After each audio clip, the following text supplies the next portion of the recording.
fucking first cut. Golly. Welcome to the First Cut Podcast. I'm Rick Gehman, and this is your mega preview pod for this week's John Deere Classic on a Wednesday. Storylines, best bets, one and done. Let's see who I've assembled here. Oh, Mark Immelman is here. Hello, Mark. Hello, guys. Happy belated 4th of July, and to all of the fans, hope you all had a blessed holiday and some time off. Now they're back at work, Mark, and they're probably watching on YouTube right now from their cubicles. Yeah, boy. Well, I'm in my little cubicle here. I'm hoping. I don't think any work gets done on the. If you start your work week, Greg DuCharme, on Wednesday, no work gets done. You just punt this week. This is get through. This is a get through it day, right? That's the feel. If you're going into a cubicle, sitting down, tuning into the First Cut podcast is like a must. I mean, it might be scheduled by the company at this point. Riddle me this. How, after a day off, am I so tired? I mean, I'm absolutely exhausted. How's that work? It's got to be your I don't know. Some days off are more exhausting sometimes. Yeah, they are. Right? You get if it's a good one, you should be more tired. That's me. It must have been a good one. Right? Kyle Porter is here. KP, hello to you. Hello. I think it's getting out of your routine. I think your routine keeps you, like, the parameters around your routine keep you grounded and energized, and to get outside of that is just kind of like a shock to the system. Yeah, I see where you're going there. You're right about that. I'm feeling you. Why? You know how big routine is, Mark. Golly, no kidding. I've got my bag sort of. I can pack my bag with eyes closed now on a Thursday afternoon for a Friday morning departure. Yeah, I know.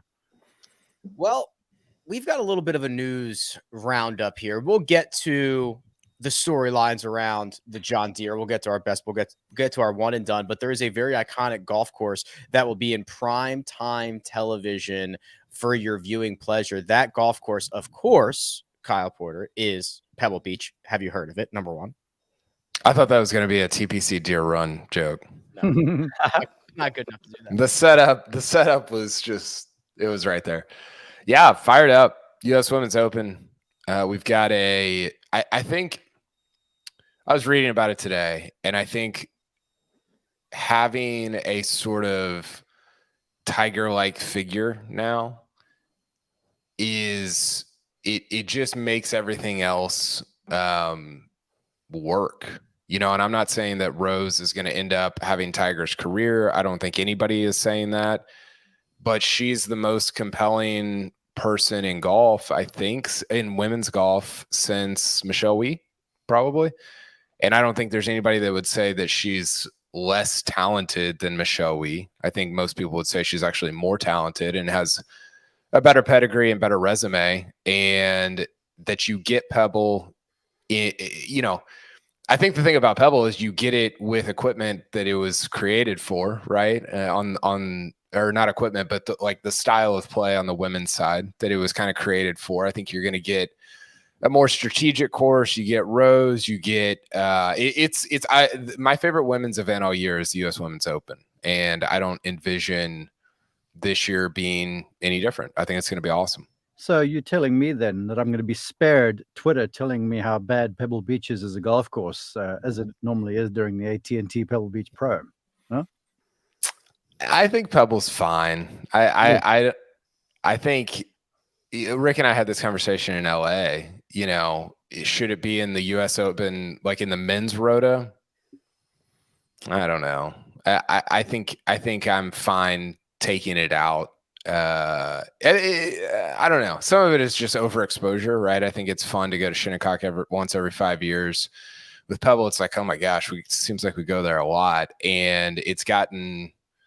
I think the consensus among like architecture nerds is it's gotten kind of bludgeoned by time and erosion, right? Like the greens eroding and stuff like that, and then also just the equipment in the men's game is just kind of reduced its viability as a top tier course. Well, it's on my bucket list. I'll stop with Mine that. too. But it's really the speeds to me. Like Kyle, you bring up the what it was designed for, and I think what you see in the U.S. Women's Open is clubhead speeds that are more in line with the idea behind the design. Yeah. And so the rough plays a much bigger role than it will for the men's game. The weather. This is the thing with Pebble and the men's game, and really many seaside courses. They're very reliant on what you get with weather. And that is, as we saw at LACC, a dangerous thing for the men's U.S. Open, right? For sure. There is a big focus on score in the men's U.S. Open, and that doesn't get nearly as much attention in the U.S. Women's Open. So you're allowed to. The USGA has much more flexibility with this event in the way that they set it up and what they allow players to do in the venues that they go to. All those things are a lot more open, and I think it makes it really exciting. Instead of having an iconic venue be criticized for whatever the number of reasons are, erosion or technology, equipment or speeds, any of that stuff, that's all limited this week and taken away this week, which is cool. And then you have stars. Rose Zhang is a star of the women's game. You have Nelly Korda. You have Michelle Wie making her last U.S. Open start. It's pretty cool. There's a lot of good storylines this week. Rose Zhang, Mark, is the favorite, as has been mentioned. That's crazy. 10-1. By my count, she has played 2 events as a professional. So expectations are certainly not low. Well, look, she's one of the favorites as far as I'm concerned. She's won big events before, but nothing like the magnitude of this stuff. But I feel like she's probably the favorite because of how she came out. And then, of course, that she went to school for a few years just down the way in Stanford. So she's used to those Northern California, Piranha, sort of a damp kind of a golf course. And so, yeah, I can see it on one hand, but on the other hand, I'm sure Nelly Korda would like a word. And I'm sure Jin Young Ko would like a word. So, I mean, it'll be some interesting betting to say the least. But look, she's super impressive. I look forward to getting to see her play in person. With that being said, I'd like to see Nelly play in person as well. I haven't seen her play, so it's fascinating stuff for me right now.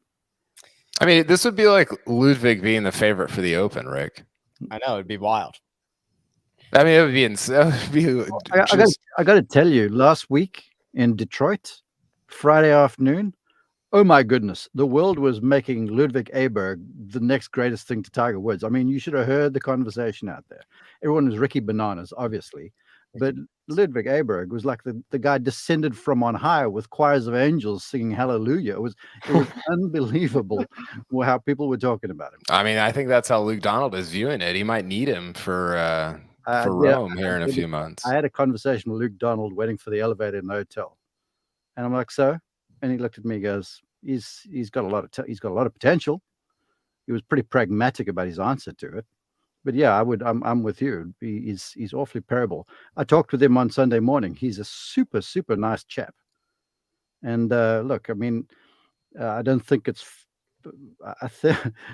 the way he hits it is incredible. It truly is. But I was more impressed at the person that he was. And I know that sounds sort of trite, but you know, I think there was a lot more conversation than what Luke was having to say about stuff. At least from what my interactions were. Did you see who Zach Johnson is scouting this week? First 2 rounds at the John Deere Classic.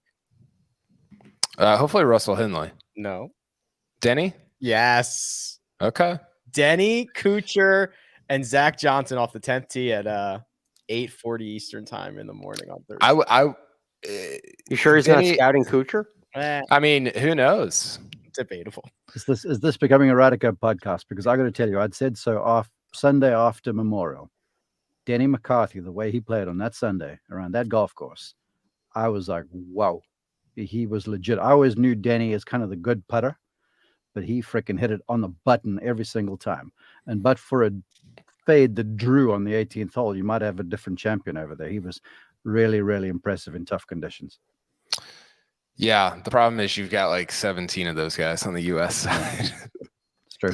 I think he's just going to have to earn his way on. I don't know how he's going to be a captain's pick with all the guys that are there to be chosen. But real quick, let's put a capper on this. Thought we were getting into Ryder Cup talk. I was trying to keep us on the rails here. I know you were. Greg, we will get plenty of Pebble Beach action here because it is going to host, let's see, the U.S. Women's Open this year, 2035, 2040, 2048. It will then also host the U.S. Open 2027, 2032, 2037, 2044. So I hope it doesn't erode too much because we got a lot of events scheduled. Yeah, a lot of events scheduled. I wonder when, Gil Hans gets the call to go in there and do a little remodel work, restoration work, something like that. I would imagine that's going to happen at some point. It's not my favorite thing that we know where the 2047 U.S. Open is going to be held. That really, I don't think it's the right way to go about it. You lock yourself into these situations that may or may not be the best thing for your championship. And I know that history is important, and there's plenty of historic venues, and there's venues that become historic, right? Torrey Pines doesn't have a whole lot of history with U.S. Opens, but they've hosted two that have been absolutely phenomenal. And, you go back there at some point before now and then, that might be your marquee California venue for a U.S. Open. So things and history changes. And I just think when you extend yourself out that far, you're well beyond the planning phase. You have enough time to plan if you limit this to, 15 years, 10 years, and even that would be a lot. I think the game changes and evolves, and you need to be flexible. You need to be able to handle that so that you don't have to make poor decisions, rush decisions to try to save this championship or try to put on a great championship when you just made the decision so long ago. You're locked in. So I wish they wouldn't do that. But yeah, Pebble is a cool venue. I love the green complexes. I love that it's small. The holes on the water are phenomenal. But we see it every year. Hey, Rick, so we know what we're getting. When are the men going back to Pebble? What was the day? 27. There's nowhere that they can go with that golf course. You cannot make it any longer. There's no room to move teeing grounds back whatsoever. What they kind of, it's again a seaside golf course. What they have to hope for, let's think of Tiger back 2000. When he was the only guy under par, it was firm and fast. And I think next best, if you look at the scores, was Ernie Els and a gaggle of guys that maybe even or a couple over or whatever the case might be. Was it 2000? Yeah. Yes. And Graham McDowell over par as well. Oh, you guys are already biting into my trivia game. Graham McDowell was even par when he won it in 2010. Even. Yeah. So that course, if it's short with the tiny greens and it's firm, it's a handful. But if you've had a moistish time leading in there, I don't care how the rough is, how long and how juicy it is, it's gonna get shredded. I mean, what will have happened by 2027, Rick? Yeah. Erosion and global warming. The rolling back. We go. The model local rule. There we go. I almost forgot. I forgot about that, Kyle. A good call there. That's a good call. They should add Marion back to the schedule. Actually, I think it is on the schedule. 2030. I think it's the 100th, the Bobby Jones 100th anniversary. 2030, and I think 2049. I'm not joking. I know you're not. I don't know. There's two. It might be 2050. Hey, listen, Greg, they got to have time to set up those corporate tents. I mean, you can't have enough time to set that stuff up. Floating in space by 2049, right?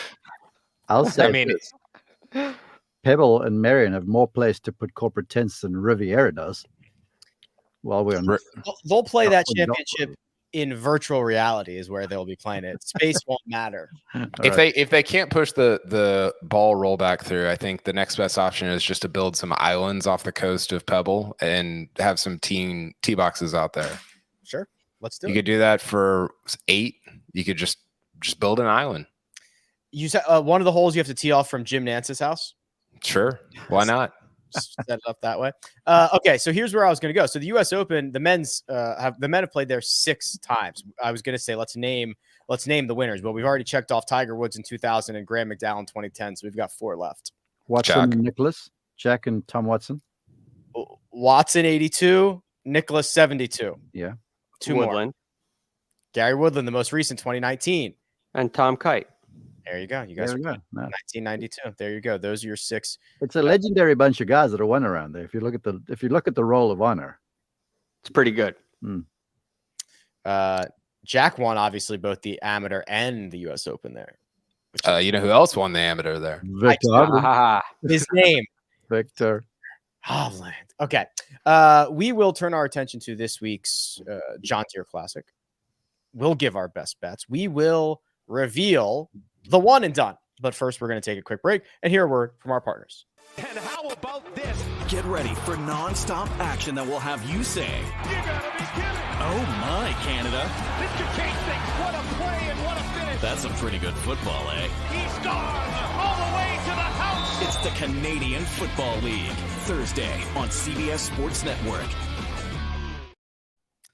And we're back. The John Deere Classic. We are headed to Silvis. Greg, this is the final stop before the boys head over across the pond and start getting their bodies acclimated, though I will tell you, many of them are already over there. Yes, many of them are, which I like that play. If you're not looking to earn a spot into the Open or, hop on do they still do the shuttle? Do they do a shuttle to the Scottish Open from here? I don't know if they do that or not anymore. I don't think so. Who foots the bill for that? I can give you a few jokes if you want. No, the jets provided by the John Deere and the Tour, and then the players pay a nominal fee per seat. So pretty cool. It's a pretty cool thing and a pretty cool storyline for the John Deere. I like that aspect. It gives you a little bit of a leaderboard within a leaderboard. But this is ultimately a cool golf course that I think it yields so many birdies, right? You're going to have, like we had at the Travelers, you're going to have 59 watch again, probably on multiple occasions. Paul Goido shot 59 here. And when he did, he only led, it was in the first round, I believe, and he only led by 1 at the end of the day. To Stricker. You're right. Yeah. Stricker shot 60. So there's tons of birdie opportunities out here. There are tons of wedge shots into these greens. And that's part of, there's a big similarity to this in Travelers. Without maybe the dramatic finish you get at Travelers, there's a lot of wedges. There's a lot of opportunities for guys to make birdies. And they do. And they ultimately go and tear it up. And then, the other thing you add into the mix, which is pretty cool, is this is a field full of different storylines, right? They're not the world number 1. This isn't largely, maybe except for Denny, it's not really a big Ryder Cup week. There's not a lot of decisions being made on that front, but everything starts really getting tied to FedEx Cup. And this now becomes crunch time. Like we were talking about beforehand, you got after this week, seven weeks until the playoffs start, and you have a very limited number of people getting into the playoffs. There's a lot of guys in this field trying to start their big push for the playoffs. You look at the top of the board, Mark. Russell Henley, 4 career PGA Tour wins. Cam Young still looking for his first. Denny still looking for his first. I think Adam Hadwin has 1. Steven Yeager 0. Ludvig 0. Grillo has 2, I believe, at this point. Adam Schenk 0. That's the top of the board. Those are the favorites. Not a lot of winning experience. So somebody's likely to change the course of their career this week. Yeah. Sadly for John Deere, which they put on a sensational show every year, and I think TPC Deere Run is a fun golf course, even though it's always damp and it gets sort of manhandled. The course is always sort of like middle tier, if you will. But I've been on broadcasts before where you have the production meetings and then it's like, oh my goodness, where's the star power? But, then there's a story like Jordan Spieth holding a bunker shot, which was the signal and the catalyst for what's become a Hall of Fame career. So there's a lot of that sort of stuff going on too. But yeah, as far as the top of the board goes, I think there's some fascinating stories. Russell Henley's had grandparents that have been battling illness. Cameron Young is battling his putter. And then you got a few guys there at the top of the leaderboard too, like a Denny or someone that have got a point to prove. So, look, is it going to probably drive the ratings like the last few weeks? I mean, even last week, really, with Ricky, I haven't seen the numbers, but when Ricky got into contention and all of a sudden Colin showed up there, I'm sure the numbers were pretty good, even though the thing was live to tape. So it's going to be a fun event. To me, it is one of the fun places I get to go to. I saw last week, I think it was down 1% from last year, but that was on tape delay, which is obviously a big issue. But I think the streaming numbers they said were pretty good. I didn't get to see what it was. KP, what are you most looking forward to this week? Is it a golfer trying to break through? Is it a bunch of guys who are just on the outside of the top 70? Is it something different? I think it's Ludvig. I mean, I think that Cam Young's interesting too. We can talk about him if we want here in a minute. But yeah, I think listen, like the story of somebody like JP Poston getting a win like what happened last year, it's great. It's very cool. And if that happens, it'll be very cool. But I think going in, it's Ludvig trying to make the Ryder Cup team. It's Ludvig, can he be Spieth in 13? Can he be Bryson in 17? Remember when Bryson won here? There's a lot of like breakout potential for him and opportunity for him over the next 2 months, starting with, probably started 2 weeks ago, but continuing with this week. How about this for an all-time double, Greg? Parlay Ludvig to win the John Deere and Rose to win the U.S. Women's Open. Not only will everyone's head explode, but you can get 340 to 1 on that. So really, $100 to win $34,100. Wow, life changing for. I mean, I guess there'd be 3 people changing their lives. Rose's, Ludvig's, and mine. Yeah, that would be pretty cool. Ludvig. That seems long. Well, Ludvig's 30 to 1 and Rose's 10 to 1. Yeah. Okay. While we're talking about Ludvig, help me figure out where he is on the Ryder Cup rankings right now, the European rankings. Somewhere in the general vicinity. I'll find that for you while Greg talks. Really is well down the list.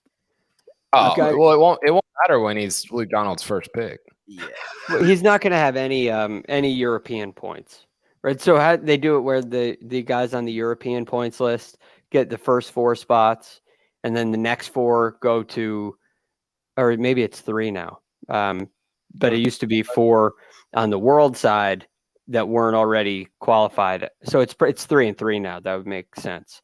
So he's unranked on the European side, obviously. Right. And then he's 136th on the world side. He's going to have to jump over a lot of human beings to get there. Yeah. Well, I mean, he's also been a pro for like 4 weeks. Exactly. Yeah. And he's shown really good stuff. I mean, he hasn't quite had the major contention, like a real chance to win, but he's been really steady, really impressive.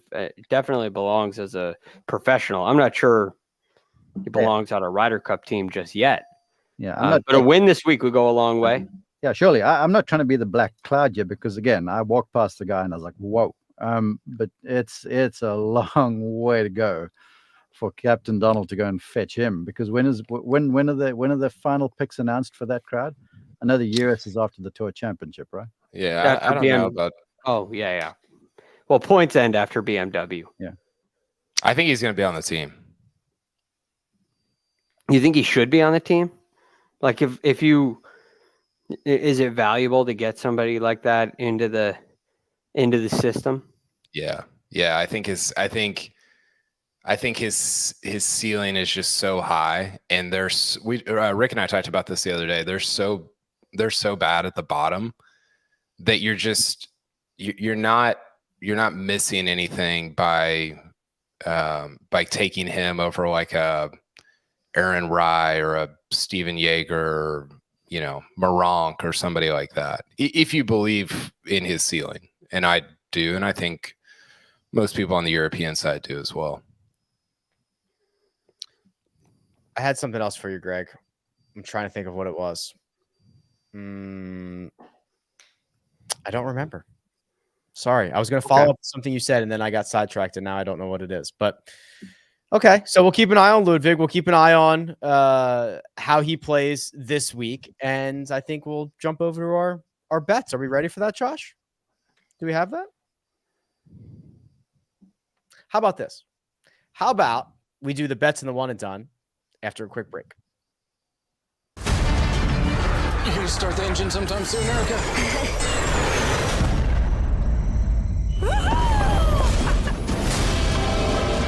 Do you know the odds of all of us being here at this time? It's improbable, yet here we are, together. Hold on to your saddles.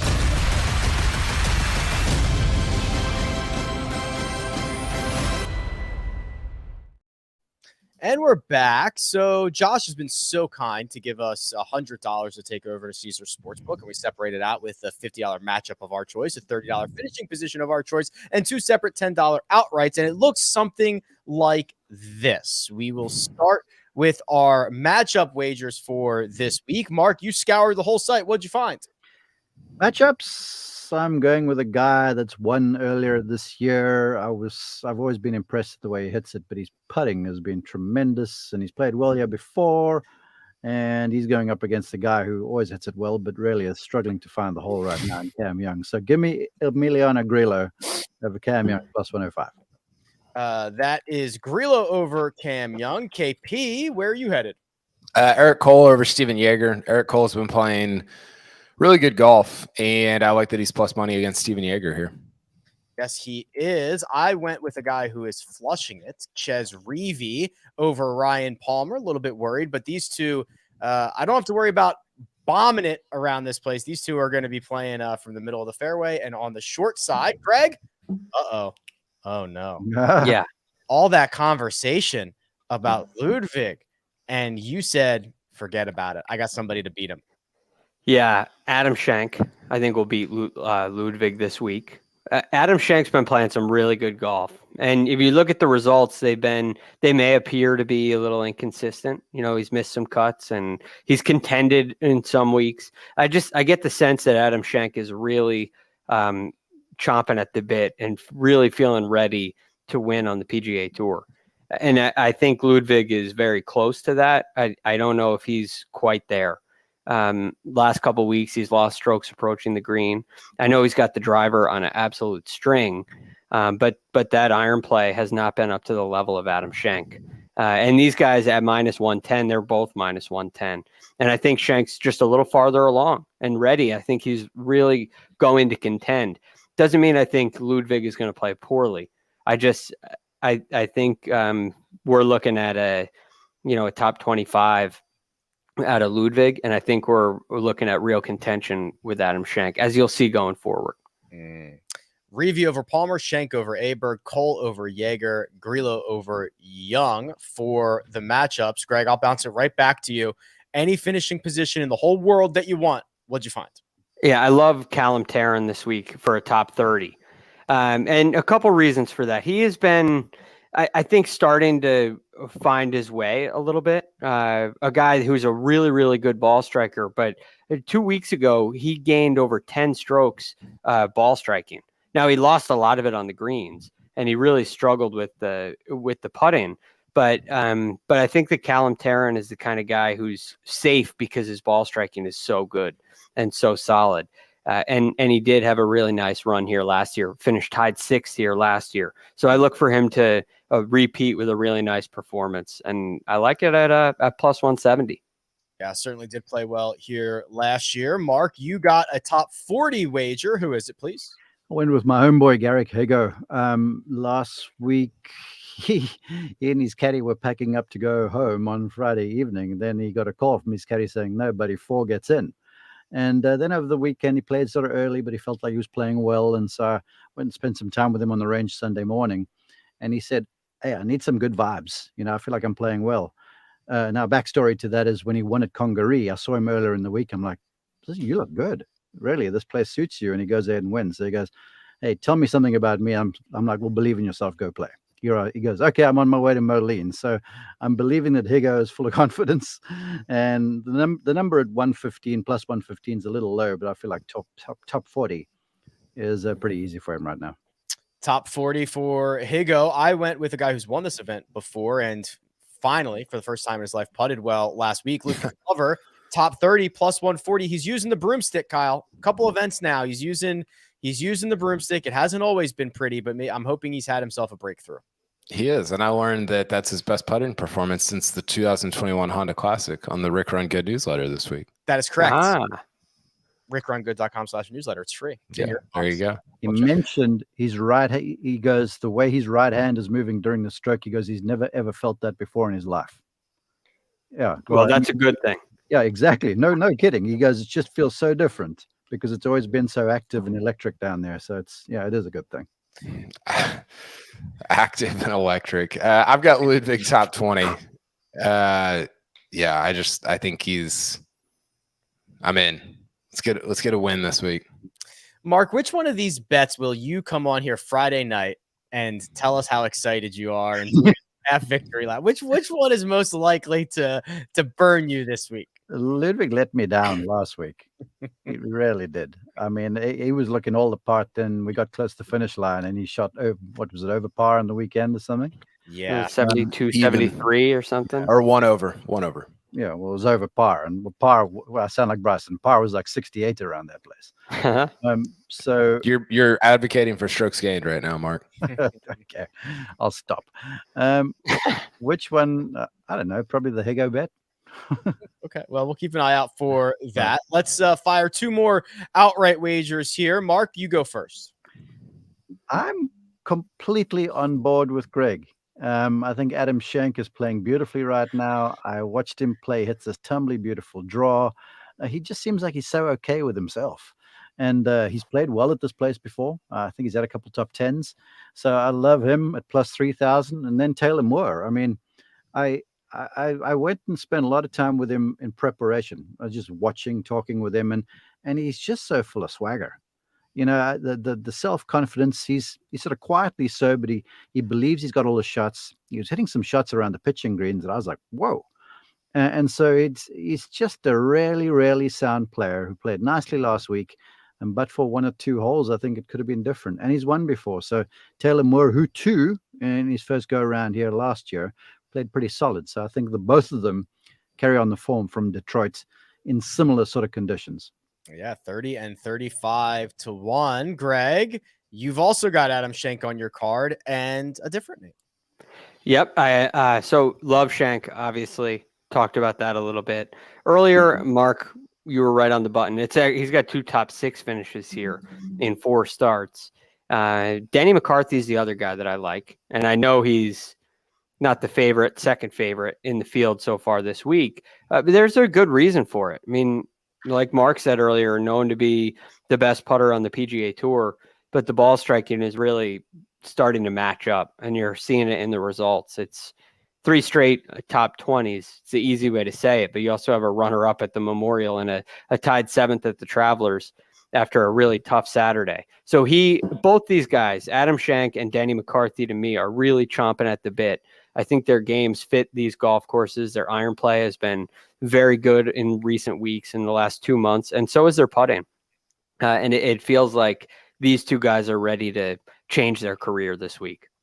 Schenk and Denny for Greg, Grillo and Jaeger for myself. We've kind of talked about this. Jaeger is weird because he plays every week three rounds really well, and he just punts one away. And I think it's a little bit easier to clean up that one bad round than to do the opposite. So KP, round us out here with a couple of outright wagers. Yep. Russell Henley, 14 to 1. He's playing so well. I mean, he's just a top 15 machine right now. And he's doing it in US Open elevated event. I mean, this is definitely a step down from where he's been competing at. And then Lucas Glover won it a couple years ago. He was, I mean, if he putts even halfway like he did last week, then he's going to be like truly in the mix on Saturday, Sunday. So I'm excited about that, especially at 50-1. Yes. So that is Grillo, Yeager, McCarthy, Shank, Glover, Henley, Moore. 8 outrights for the 4 of us. And then we put a little bit of a cherry on top with our best bet. Anything we want, $50 on it. Mark, you and I found the same exact wager. Do you want to tell the people what it was? Nah, I got to tell you first off. Peter Quest, I saw him the first time as a collegian when he played in the Palmer Cup against my team. And he was grouped with John Augustine at the time, and everyone was singing John Augustine's praises. And I thought Peter Quest made John Augustine look downright average. Anyhow, so John goes on and he wins the US Amateur, but I don't know, I'm not so sure where he is right now. And here shows up Quest. And so I went and said hello on the range, and I put the video of his golf swing on my Instagram account. This freaking child is good. I mean, the way he hits it, he hit a tee shot down 17. I was on 16, I think, at the time there, because the holes run parallel to each other. And this thing just took off like a homesick angel. And it was like way down there because I could see where the landing area was in the fairway. And he hit an iron into this par 5 17. And Trev tells me afterwards, my brother, he goes, that thing launched at 187 miles an hour. And he didn't even look like he was breaking a sweat. So anyway, so that's driver speed and stuff. But he's just his mind is so quiet. Yeah, he doesn't look fazed about stuff. And he is a really sound player. So top 40, plus 140, I was all over that. Yeah, same thing. He's very close to special temporary membership status as well. Almost grabbed it last week. Probably gets it done this week, hopefully at the John Deere. All right, Greg. Oh, this is a fun one. It's C.A. Young, but not that one. The other one. Not Cam Carson. Yeah, he's had my attention really for quite a while. I'd say over the last 10 weeks or so. In 8 out of his last 9 events, Carson Young has gained strokes approaching the green, and in 9 of 9, he's gained strokes putting. And in an event like this, in a birdie fest, these are the 2 most important areas that I look for. What are you doing with your iron play? Are you able to hit it close and give yourself opportunities? And can you roll it in? And these events can really turn into a putting contest pretty quickly. And I think Carson Young can get himself into the putting contest, and I think he can hang.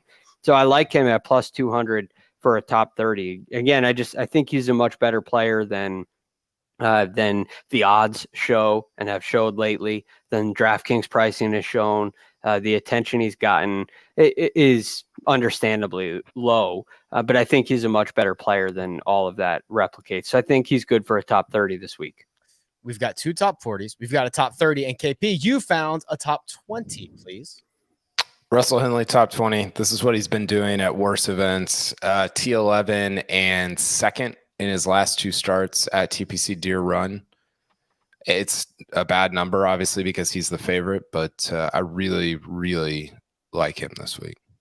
All right. Minus 115 indeed. Now, gents, one just final thing to do here. It's our one and done reveal. Oh, there it is. A heavy dose of Denny McCarthy. That goes for Kyle and Patrick and Greg and Kyle M. So, Greg, you will at least hold off Patrick and Kyle for the time being. You will have an opportunity to make up ground on the leader. Yes, which I need. I really need to make up a little ground. I'm getting closer, inching my way in. It's been a quality season, even though I'm in, sixth place, which is disappointing. So I'm looking to make a move up the board. And like I said about Shank and Denny, they are, I think, really chomping at the bit to earn a win here. And this is a perfect spot for it. So think about the connections between Denny McCarthy and Steve Stricker and Zach Johnson and some of the other players, Jordan Spieth, who have had success here, who are just great putters. Denny McCarthy fits that mold. This would be a great spot for his first win. Yeah, KP. Remove all the strategy and all the numbers and all that stuff. You look at this, you have to like Denny McCarthy's chances of winning this golf tournament. Yeah, for sure. I mean, this reminds me of, was it Sung Jae was the favorite at Honda and nobody picked him? Do you remember that? I think it was Sung Jae. And that's what I thought was going to happen this week. Is I was like, oh, I got Denny left. Nobody else is going to pick him, because that's what, I feel like it's happened multiple times this year where you had a clear favorite and nobody picked him because everybody got in their own head. And finally, I was going to be the only guy that did so. And then everybody else did also. So, but he's going to be in the top. He's going to have a great week. So it's still a worthy pick. Sia and the fans have gone with Russell Henley. I've gone with Adam Hadwin. I am in there by myself. I just said, I think a lot of the top 5 or 6 guys are pretty similar. Give me somebody that I don't think anybody's going to play. So I've got Adam Hadwin. And Mark, you at the top of the board with one of my picks to win by yourself. Who did you choose for this week? Well, open disclosure, I had Brian Harmon lined up for this thing, according to my pre-season plans. And almost, I didn't see his name in the field. I'm not sure why he's not playing, because this is like it's like a personal playground for him, the way the golf course fits his record around here. But anyhow, I would happily replace Harmon with Emiliano Grillo. Finished second in debut here last year, led the field in greens in regulation. I think I saw some number where his proximity was off the charts as well. And then when I called him playing there at Colonial when he won, and he held off Adam Schenk, who then got my attention when I didn't see Harmon, because I was thinking about Adam Schenk as well. I just was like, it was a coin flip for me between he and Schenk. And I'm like, well, look, he won against Schenk, so why not just go with Grillo? And I'm really enjoying my pick, to be honest with you. Emiliano off at 10:54 a.m. That's Pacific time, sorry. So that would be 2:54 p.m. Eastern time with Nick Taylor and Sepp Straka. That is Mark at 16.5 million with Emiliano Grillo. Kyle M at 14.7 with Denny McCarthy. The fans, 14.2. Russell Henley, Adam Hadwin for Rick, 13.7. Sia, 12.4. Russell Henley, Greg, 10.8. Denny McCarthy. Patrick, 9.0. Denny McCarthy. Kyle, 8.7. Denny McCarthy. Jens, anything else before we put a bow on it? Get out of here. Call it a day. I'm looking forward to it. I love watching these birdie fests every once in a while. This is a classic, the John Deere Classic, but it's a classic birdie fest. It's always entertaining to watch. So I'm really looking forward to it. Well, that's actually a good call, because you got this week, and last week was the same thing.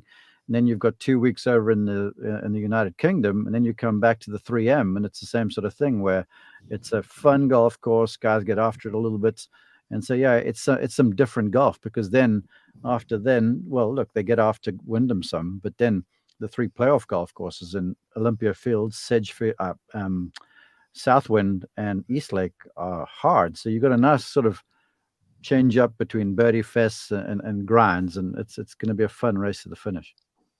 Anything you'd like to get off your chest, Kyle, before we get out of here? Sorry, Zach Johnson cut my feed. He said the Ludvig talk has gone too far. We don't need any more of it.